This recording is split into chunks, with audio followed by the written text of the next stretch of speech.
Dati akong OFW.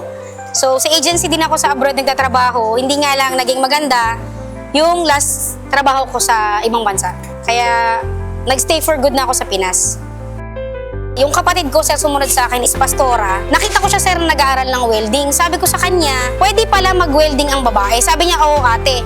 Kita ko nga po dito sa Facebook yung announcement ni Vice. Dumaan kasi siya sa wall ko and then pag-click ko yun nga may pa-scholarship si Vice from TESDA.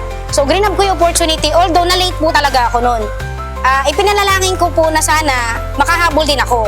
And binigay naman po ni Lord na which is nakasama po ako sa batch na to.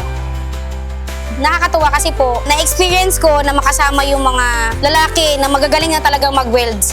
So kumbaga po, pag nakita nila na may mali ako, kinokorek po nila. So which is nagiging learning ko siya sa akin na dapat pala ganito, dapat ganyan. Hindi porke babae ka, babaliwalain ka ng kasama mo.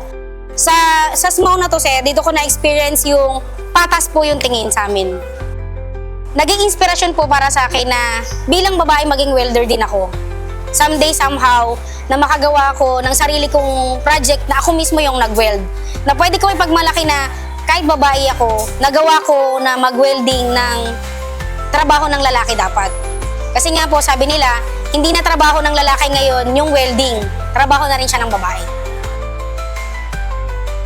Una po, gusto ko muna siyang i-congratulate. Hindi namin nakalain na kami ay magkakaroon ng Vice Mayor na babae. So, kumbaga po, mas nagkaroon ng mas malakas na boses ang mga kababaihan, lalo na dito sa Pulilan.